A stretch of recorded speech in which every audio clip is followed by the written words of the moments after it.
Hello friends, स्वागत है आपके इस चैनल पे। तो हमारे जो लास्ट वाला वीडियो था फंक्शन का, वो उसमें हमने बहुत सारा पार्ट पढ़ लिया था फंक्शन के। अभी तक हम दो लेक्चर देखे हुए हैं। अगर आपने वो लेक्चर नहीं देखे तो आप वो लेक्चर देख लीजिए। मैं आपको उसकी लिंक डिस्क्रिप्शन में दे देता हूँ। तो अभी हमने रिकर्शन का थोड़ा सा पार्ट हमारा देखना बाकी रह गया था। लास्ट वाले वीडियो में मैंने बोला था कि मैं अलग से इसका एक और वीडियो बनाऊँगा। तो आज वही रिकर्शन को हम एक बार फिर से अच्छे से डिटेल में पढ़ेंगे कि इसका यूज़ किस तरीके से होता है। तो चलिए अभी हम स्टार्ट करते हैं रिकर्शन के बारे में।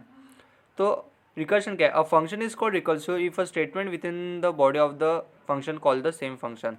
मतलब क्या है रिकर्सिव फंक्शन? यानी कि ऐसा फंक्शन जो खुद को खुद से बुलाता है। तो देखिए मैं एक एग्जांपल लूँगा तो उसमें देखिएगा कि मैंने जो पहली बार एक फंक्शन लिया, फिर वो फंक्शन के अंदर आने के बाद फिर से एक और बार उस फंक्शन का कॉल करता है। तो फंक्शन के अंदर फंक्शन का फिर से कॉल करना को हम रिकर्सिव फंक्शन कहते हैं। फिर उसके बाद देखिए recursion is difficult to understand but in some cases offer a better solution than loops. तो इसका कहना यह है कि रिकर्शन देखिए जो आपको समझने के लिए थोड़ा सा डिफ़िकल्ट तो जाएगा ही, लेकिन क्या है वो अगर आपको लूप से ज़्यादा बेहतर नहीं होगा। मतलब क्या है, मतलब लूप से कैसे क्या होता है, कभी कभी बार हमें बहुत सारे लूप्स का यूज़ करना पड़ता है तो वो डिफ़िकल्ट हो जाता है, और लेकिन रिकर्शन का जब यूज़ करेंगे ना तो क्या होता है कि रिकर्शन का यूज़ करने से वो इजीली सॉल्व होता है, लेकिन वो समझने के लिए थोड़ा सा डिफ़िकल्ट है। वो आपको मतलब अगर आ गया है तो बहुत अच्छे से आता है, नहीं तो वो फिर वो नहीं आता है। तो अभी हम एक एग्जांपल देखते हैं सिंपल रिकर्शन का विद रिकर्सिव और विदाउट रिकर्सिव, और हम factorial value of N integer calculate करेंगे उस फंक्शन के तहत। ठीक है, तो अभी हम स्टार्ट करते हैं। तो देखिए using recursive non recursive function, मतलब हम सिर्फ लूप का यूज़ कर रहे हैं। तो सबसे पहले हमारा मेन फंक्शन, फिर हम वेरिएबल को डिफाइन करेंगे INT a, और फिर उसके फैक्टोरियल। फिर उसके बाद हम प्रिंट एफ करेंगे एंटर एनी नंबर, मतलब हम कोई एक नंबर को प्रिंट करने लगाएंगे। फिर उस नंबर को हम क्या करेंगे, स्कैन करेंगे। फिर उसको स्कैन करने के बाद क्या करेंगे, fact is equals to factorial of a, मतलब हम उसको फैक्टोरियल फंक्शन को बुलाएंगे। देखिए हमने फैक्टोरियल फंक्शन को बुलाया है, सेमीकोलन दिया हुआ है, तो जो हमारा कर्सर उसके बाद सीधा यहाँ पर आ गया है। फिर देखिए जो ए की वैल्यू वो वैल्यू चल गई एक्स को, यहाँ पर देखिए factorial in bracket INT x। फिर जो ए की वैल्यू रहती है वो एक्स को चल जाती है। मैंने आपको बताया था एक्चुअल पैरामीटर्स और फिर फॉर्मल पैरामीटर्स का कैसे होता है। फिर देखिए हम यहाँ पर फैक्टोरियल निकालने के लिए एक रहता है कि हम फैक्टोरियल निकालने के लिए हम फॉर लूप लगाते हैं। ठीक है, तो हम फॉर लूप लगाने के बाद क्या होता है, देखिए for loop i is equals to x. फिर देखिए i is equals to x, x मतलब हमारे समझो अगर 5 है, x is equals to 5, i is greater than और इक्वल टू 1। ठीक है, आई इज ग्रेटर देन और इक्वल टू 1, और हम आई माइनस माइनस। फिर देखिए f is equals to f star f into i. तो देखिए एफ 1 था पहले, तो पहले वैल्यू क्या आएगा, f is equals to 1 into i. I क्या था, यानी कि एक्स, एक्स क्या था 5। ठीक है, तो 1 इंटू 5 तो पहले आएगा 5। फिर क्या हो जाएगा, एफ की वैल्यू 5 हो जाएगी। फिर आई की वैल्यू क्या हो जाएगी, एक से इंक्रीमेंट हो जाएगी मतलब 4 हो जाएगी। फिर बाद में आई की वैल्यू क्या हो जाएगी 4, 4 से कंडीशन सेटिस्फाई हो रही तो क्या होगा, एफ की वैल्यू 5 थी, 5 इंटू आई यानी कि 4, 5 इंटू 4। फिर वैसे आई की वैल्यू एक और कम होगी तो आई की वैल्यू हो जाएगी 3, फिर वो इंटू 3, फिर इंटू 2 इंटू 1, ऐसे क्या हो जाएगा, वो फैक्टोरियल कैलकुलेट होगा। तो ये हमने इसका यूज़ करा, ये हमने करा नॉन रिकर्सिव फंक्शन का यूज़ करके हमने इसको बनाया। ठीक है, अभी हम रिकर्सिव फंक्शन का यूज़ करेंगे। तो रिकर्सिव फंक्शन का सेम उसी तरीके से हम यूज़ करेंगे। देखिए सबसे पहले हम हमारा क्या करेंगे, हमारे डेटा टाइप मतलब जो वेरिएबल्स है उसको डिफाइन कर देंगे, ए और फैक्ट, डेटा टाइप उनका इंटीजर। फिर प्रिंट एनी, कोई एक नंबर प्रिंट करने लगाएंगे, आउटपुट किसको आएगा, एंटर एनी नंबर। फिर उसके बाद स्कैन करने लगाएंगे उस नंबर को, और फिर हम बुलाएंगे फंक्शन को, रिकर्सिव फंक्शन को, fact is equals to recursive of a. फिर देखिए यहाँ पर हमने फंक्शन बुलाने के बाद जो हमारा कर्सर है, जो हमारा नेक्स्ट वाला कर्सर है, तो वो कर्सर क्या होगा, यहाँ से उठ के सीधा इसके पास आ जाएगा।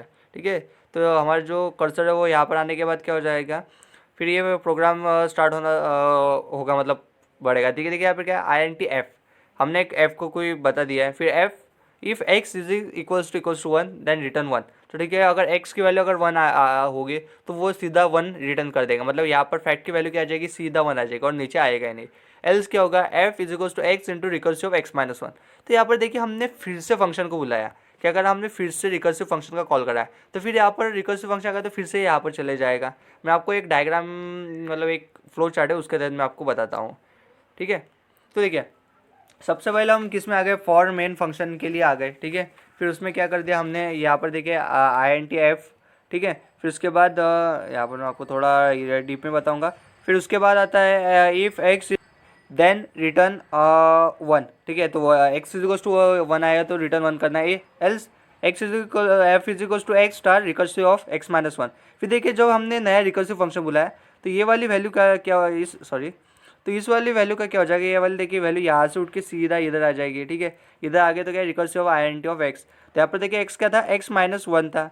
फिर यहाँ पर फिर से देखिए यहाँ पर आ जाएगा if x is equals to 1, तो ठीक है एक्स इक्वल्स टू 1 आएगा तो रिटर्न 1 वैल्यू, या फिर उसके बाद ये फिर से ऐसा होगा recursive of F is equals to x star recursive of x minus 1, ठीक है। अगर इसके बाद फंक्शन अगर बंद हो गया तो यहाँ पे रिटर्न एफ, तो इसकी जो वैल्यू मिलेगी ये वैल्यू यहाँ पर आएगी, ठीक है। सिमिलरली यहाँ पे जो वैल्यू मिलेगी वो वैल्यू हमें यहाँ पे मिलेगी, और ऐसा कंटिन्यूसली वो रिकर्सिव फंक्शन फ्लो होते जाएगा जब तक एक्स की वैल्यू इक्वल्स टू 1 नहीं आता। मतलब ये एक बेस कंडीशन है, जब तक वो अपनी बेस कंडीशन पर नहीं आ जाता है तब तक ये रिकर्सिव फंक्शन है कंटिन्यूसली एग्जीक्यूट होते रहता है। तो ये इसके बारे में। तो अब अभी जो हमने सॉल्व किया उसको सिंपली अगर देखें तो क्या होगा पता है क्या, the things we have seen in the flow chart is just like.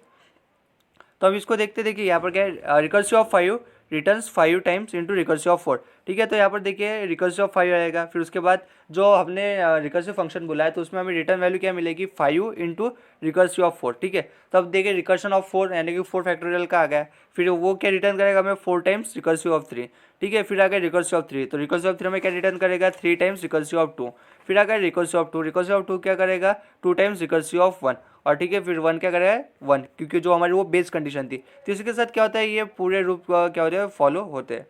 तो यही रहता है रिकर्सिव फंक्शन के बारे में। अगर आपको अच्छे तरीके से समझ में आ गया तो वो बहुत ही अच्छा, अगर नहीं समझ में आता है तो आप कमेंट बॉक्स में मेंशन कीजिए। अगर कोई डाउट आता है तो वो भी आप कमेंट बॉक्स में मेंशन कीजिए, मैं आपका डाउट क्लियर कर दूंगा। और रिकर्सिव फंक्शन के ऊपर मैं कुछ और एग्जांपल्स लूँगा, मतलब बाद में जब मैं प्रोग्राम के वीडियोस बनाऊंगा, एक प्लेलिस्ट बनाऊंगा तो उसमें मैं रिकर्सिव फंक्शन के भी वीडियोस बनाऊंगा, तो उससे आपको और अच्छी तरीके से रिकर्सिव फंक्शन क्लियर हो जाएगा। अगर आपको वीडियो पसंद आता है तो वीडियो को लाइक कीजिए, और चैनल को सब्सक्राइब नहीं करा है तो चैनल को सब्सक्राइब कीजिए और बेल आइकन को भी दबाएं, मतलब आपको आने वाली वीडियोज़ के लिए जानकारी मिलेगी। Thank you.